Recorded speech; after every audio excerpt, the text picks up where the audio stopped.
তাফসীরের কিতাবে মুফাসসিরিন কিরাম লিখেন, কারণ হলো নবীর পিছনে পিছনে হাঁটা, আল্লাহ নবীর অনুসরণ অনুকরণ। খাইতে বসলে আমার নবীর তরিকায়, ঘুমাইতে গেলে আমার নবীর তরিকায়, মেম্বারি করতে গেলেও নবীর তরিকায়, চেয়ারম্যানি করতে গেলেও নবীর তরিকায়, রাষ্ট্র পরিচালনা করতে গেলেও নবীর তরিকায়, ব্যবসা করতে গেলেও নবীর তরিকায়।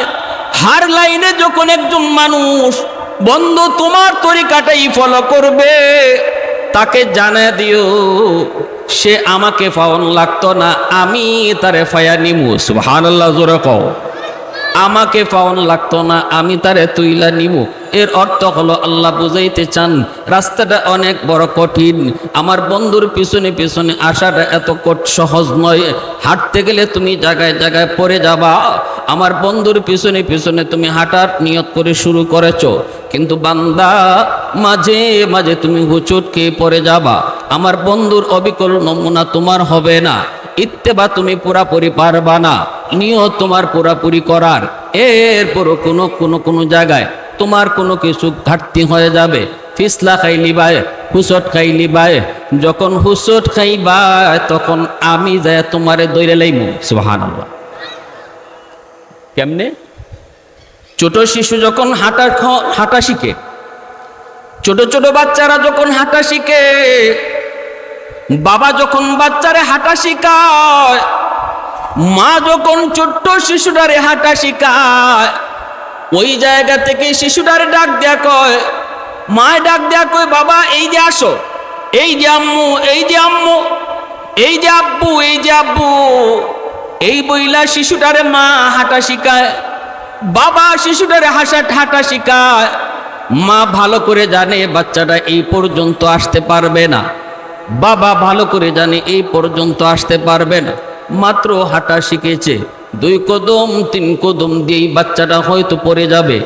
মা ওভার শিওর থাকে, বাবা ওভার শিওর থাকে, সতর্ক থাকে, বাচ্চারে পড়তে দেয় না। যখনই বাচ্চাটা 1 কদম 2 কদম আগায়, মা তখন দৌড় দিয়া সামনে যায়, বাবাও তখন দৌড় দিয়া সামনে যায়। বাচ্চাটা পড়ে যাইতে চায় কিন্তু পড়তে দেয় না। ঠাস করে বাচ্চাটারে কোলে উঠায় কয়, এই যে তুমি আম্মুরে ধরে ফেলেছো, এই যে তুমি আব্বুরে ধরে ফেলেছো।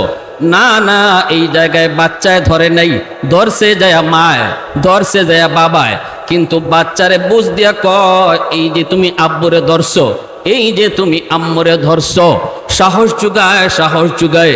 ঠিক তেমনি আল্লাহ কয়, বান্দা আমার রসুলের পিছনে পিছনে হাঁটতে যায় যখন তুমি কোথাও কোথাও হুচট খেয়ে পড়ে যাবা, আমি আল্লাহ তখন কুদরতি কুলে তোমারে উঠায় কইমু, বান্দা এই যে তুমি আমারে ধরে ফেলছো, মূলত তুমি ধরো নাই, আমি তোমারে যায় ধরছি।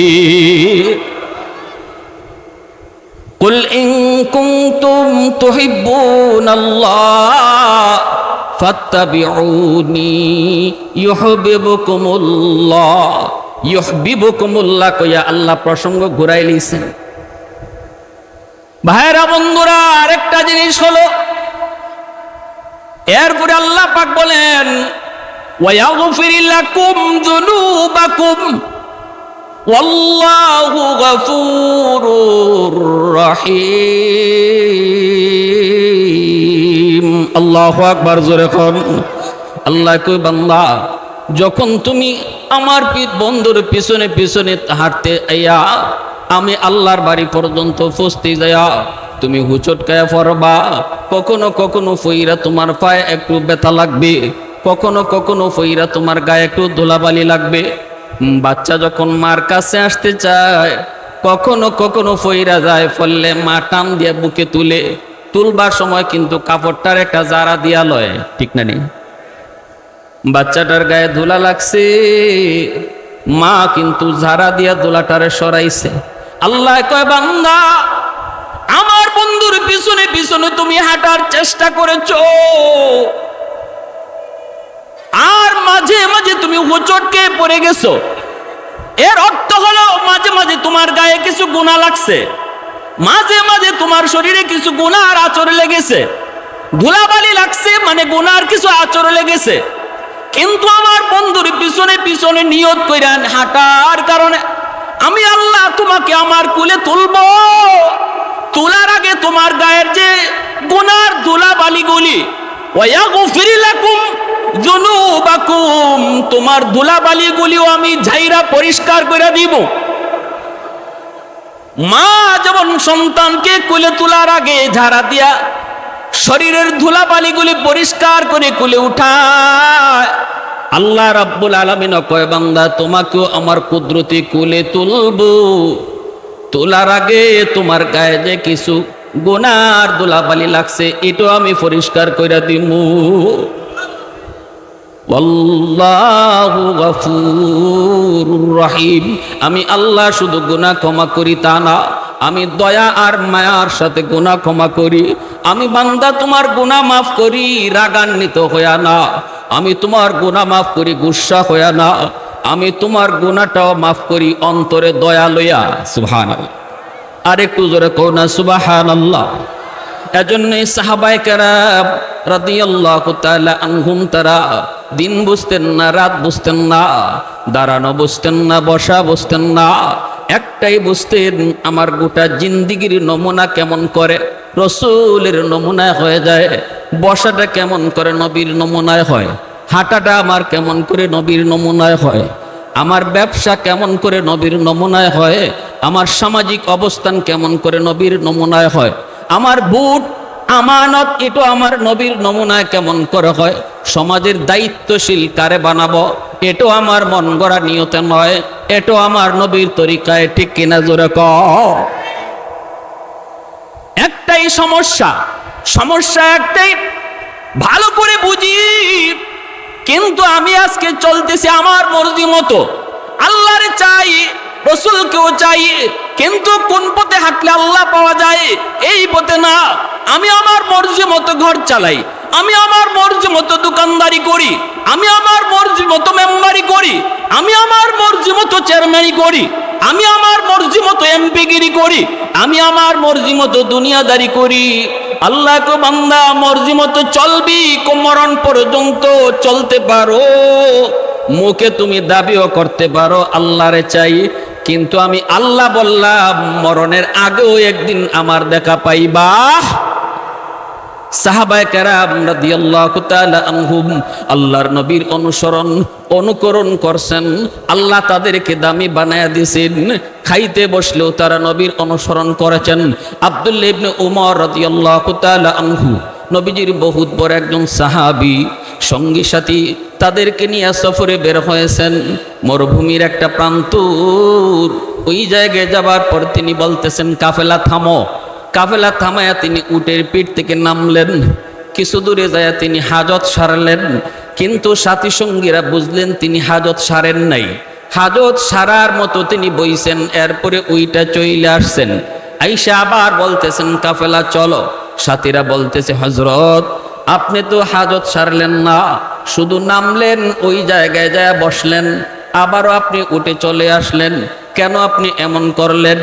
আব্দুল্লাহ ইবনে উমর রাদিয়াল্লাহু তাআলা আনহু নবীজির সাহাবী, তিনি তখন চোখের পানিটা ছাইরা কয় সাথীরা রে, এই জায়গায় আসা মাত্রই আমার স্মৃতি চারণ হয়েছে, আমার মনে পড়ে গেছে একদিন আমি দয়ার নবী মায়ার নবীর সাথে এই জায়গা দিয়ে কোথাও যাইতেছিলাম, এখানে আসা মাত্রই নবীজি বলেছিলেন আব্দুল্লাহ একটু থামো, আমার হাজতের প্রয়োজন হয়েছে। নবীজি ওই জায়গায় যায়া তিনি বসছেন, বইসা তিনি হাজত সারছেন, এরপরে আবার আমরা রওনা দিয়েছি। আমার মনে পড়েছে এই জায়গায় আসা মাত্রই জায়গাটা দেখে আমি চিনে ফেলেছি, ওই সেই জায়গা যেখানে আমার প্রিয় নবী বসে বসে তিনি হাজত সারছেন। আমি আমার মনে জিগাইলাম আব্দুল্লাহ একটু বল বল, তুই কি এখানে হাজত সারবি?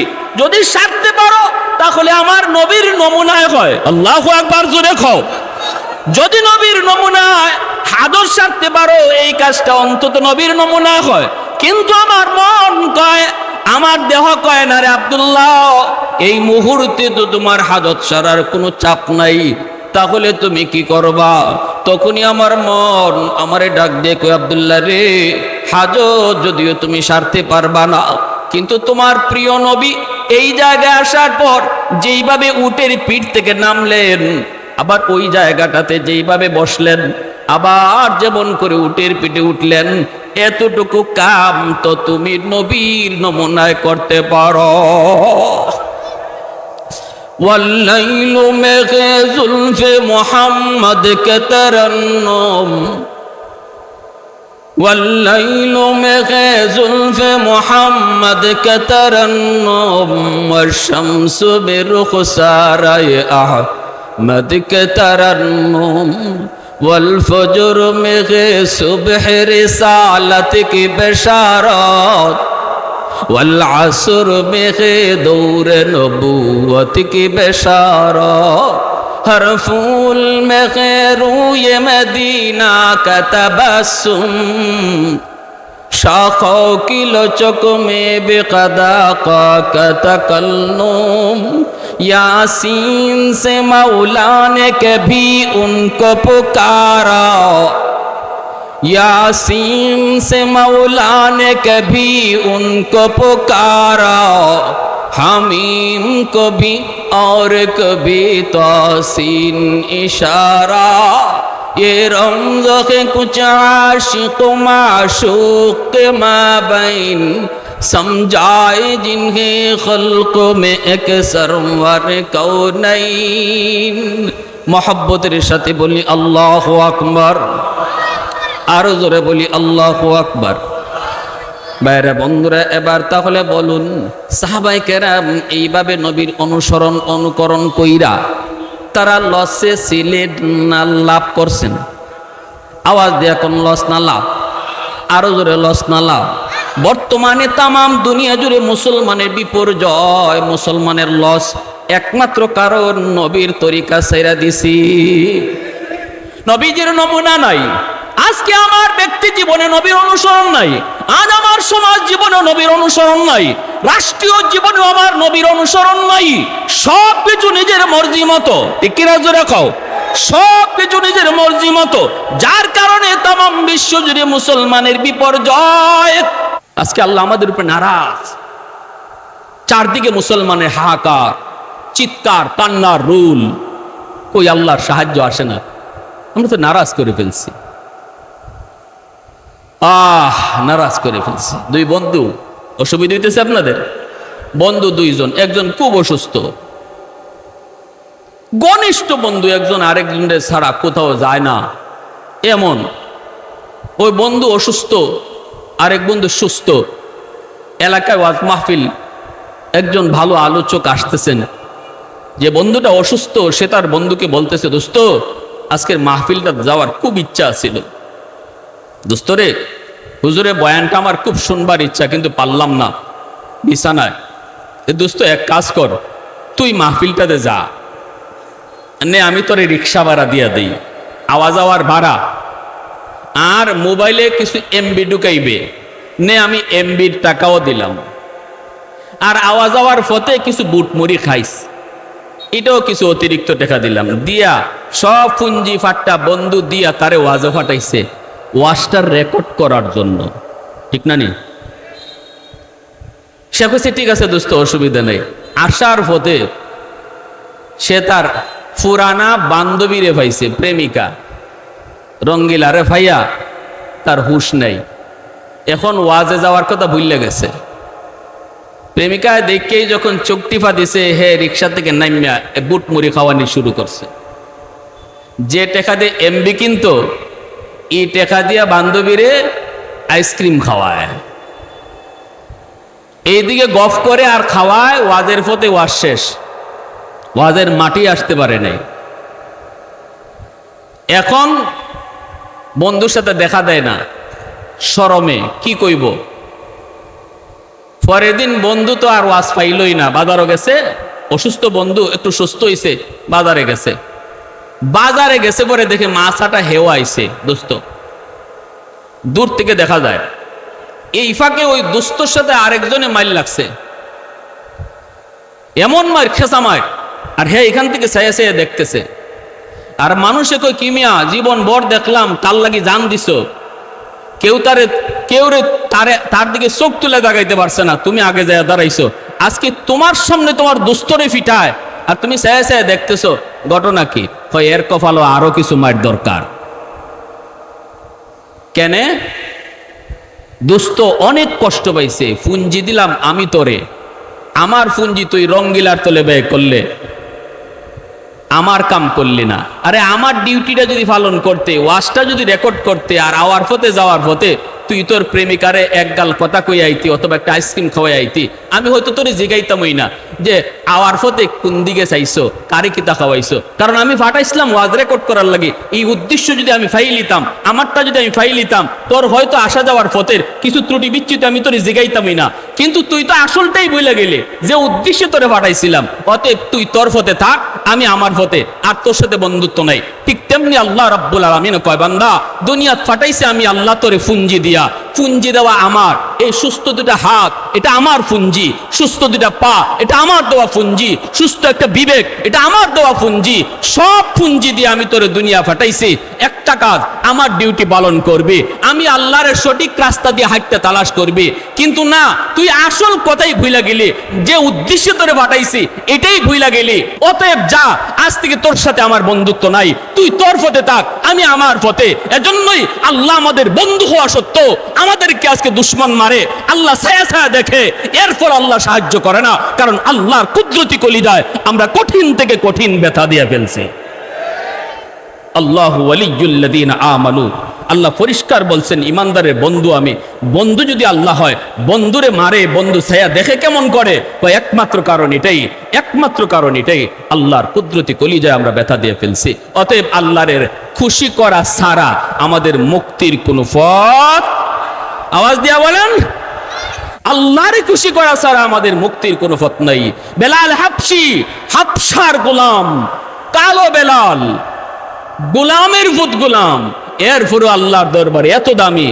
শুধুমাত্র আমার নবীরে হাঁটতে, বইতে, শুইতে, খাইতে সব জায়গায় নবীরে দিককে দিক্কা, নবীর মতো চলার কারণে একজন গোলামকে, একজন সাধারণ কালো বেলালকে আল্লাহ দামি বানাইছেন। শুধু তা না, যে মসজিদের ইমাম নবী, এই মসজিদের মুয়াজ্জিন হইছেন বেলাল, সরওয়ারে দু জাহান,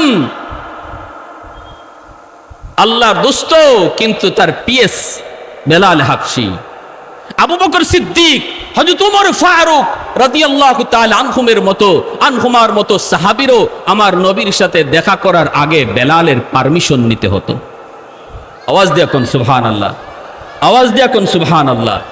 বেলালের পারমিশন নিতে হতো। হযরত ওমর বলছেন, আমি ওমর তো এমন ছিলাম, ওকে আমি ওমর তো এমন ছিলাম, উটটা খালি করতাম, আমার কেডায় চিনত, কেউ চিনতই না আমি উমর কেডা। শুধুমাত্র আমার নবীর কাছে আসার কারণে আর আমার নবীর নমুনায় নিজের জীবন গড়ার কারণে আজ আমি উমরকে দুনিয়ার মানুষ চিনে। সুবহানাল্লাহ, ঠিক না নি ভাই? বেলাল হাবশি রাদিয়াল্লাহু তাআলা আনহু, আল্লাহর দরবারে কত দাম। রমজান মাস, মায়ার নবী, দয়ার নবী, তিনি সেহরি খাইতে বসছেন। সেহরি টাইম শেষ, বেলাল আজান দিয়ে ফেলবেন গো। আজান দেওয়ার আগে বেলাল ভাবতেছেন, আমার নবী সেহরি খায়া শেষ করলেন কিনা, একটু যায় দেখে আসি। তিনি দরজার কাছে আইসা দেখেন নবীজি এখনো সেহরি খাইতেছেন, সেহরি খাওয়া নবীর শেষ হয় নাই। অথচ বেলালের ধারণা মতে সেহরির টাইম শেষ, মুয়াজ্জিন সাহেব ফজরে আজান দিয়া দিবে, কিন্তু নবী এখনো খানা খায়। বেলাল দরজার সামন থেকে আওয়াজ দিয়া কয়, নবী গো সেহরির টাইম শেষ। আল্লাহর নবী কয়, ঠিক আছে বেলাল যাও, শুনছি। বেলাল চলে আসলেন। কিছুক্ষণ পরে বেলাল আজান দিয়া দিবেন ফজরের। এর আগে তিনি ভাবতেছেন আবার যায় দেখে আসি মায়ের নবী তিনি খানা খাওয়া শেষ করলেন কিনা। দরজার সামনে আইসা দেখেন সরওয়ারে দু জাহান এখনো তিনি সেহরি খাইতেছেন। নবীজির পাশে একজন মানুষ, অপরিচিত একজন মানুষ আমার নবীর পাশে বসা। বেলাল আইসে ডাক দেয়া কই, নবী গো, ওগো নবীজি সেহরি টাইম শেষ। নবীজি তখন মুচকি হাসি দেয়া কই, ঠিক আছে বেলাল শুনছি, যাও। বেলাল আবারও চলে আসলেন। আইসা আবার আজান দিয়া দিবেন, একদম গাড়ি মুখ লাগিয়ে গেছি গিয়া, মনে হয় বেলালের ধারণা মতে সেহরির টাইম ওভার হয়ে চলছে। আজান দেওয়ার আগে নবী কোন অবস্থায় আছেন, আবার বেলাল দেখতে গেলেন, যে দেখেন এখনো নবী খানা খাইতেছেন। সুবহানাল্লাহ, জোরে কও। এইবার হযরতে বেলাল চিন্তায় পড়ে গেলেন, ঘটনা কি? নবী আমারে শুধুমাত্র কোন ঠিক আছে বেলাল যাও শুনছি, কিন্তু খানা তো নবী বন্ধ করেন না, অথচ সেহরি টাইম ওভার হয়ে চলছে। বেলাল দরজার সামন থেকে আওয়াজ দেয়া কয়, নবী গো খুদার কসম সেহরি টাইম শেষ। যেই মাত্র বেলাল কয় খুদার কসম সেহরি টাইম শেষ, সাথে সাথে নবীজি কয় আমার বেলাল কসম খেয়ে ফেলছে। মুখে যা ছিল নবী সাথে সাথে তা ফালাইয়া দিছেন, পেটে আর কিছু দেন নাই, পানিটা পর্যন্ত নবীজি আর খান নাই। সোজা চলে আসলেন মদিনার মসজিদে, ফজরের নামাজ পড়ায় নবীজি মিম্বরে বসলেন, সাহাবায়ে কেরামকে ডাক দিলেন। নবী বলতেছেন, সাহাবীরা রে আসো, সামনে আসো। আমার বেলালের ইজ্জত আমার আল্লাহর কাছে কি পরিমাণ, আমার বেলালের সম্মান আল্লাহর দরবারে কি পরিমাণ, একটু শুনে যাও। সাহাবায়ে কেরাম গুল হয়ে নবীর কাছে বসছেন। নবী বলতেছেন, বেলাল প্রথমবার তুমি যে যখন কইছো নবী গো সেহরি টাইম শেষ, তখনও জিব্রাইল আমার পাশে বসা, জিব্রাইলে কয় নবী গো টাইম আছে আরো খান। দ্বিতীয়বার তুমি যে যখন কইছো সেহরি টাইম শেষ, তখনও জিব্রাইলে কয় নবী গো আল্লাহ কইছে টাইম আছে, আপনি খান। বেলালে জানেন আপনি খান। তৃতীয়বার যখন তুমি যাই কইছো সেহরি টাইম শেষ, তখনও জিব্রাইলে কয় নবী গো আরো কিছু টাইম ছিল, কিন্তু আপনার বেলাল কসম করার কারণে আল্লাহ পাক বেলালের কসমের ইজ্জত রক্ষার্থে টাইম অফ করে দিছে। বেলালের ইজ্জত আর সম্মানে আল্লাহ কসম রক্ষার্থে টাইম আল্লাহ অফ করে দিছে। এতটাই ইজ্জত সম্মান বেলালের। আল্লাহ আমাদের সবাইকে যা কিছু বললাম শুনলাম সবকিছুর উপর আমল করার তৌফিক আল্লাহ দান করুন।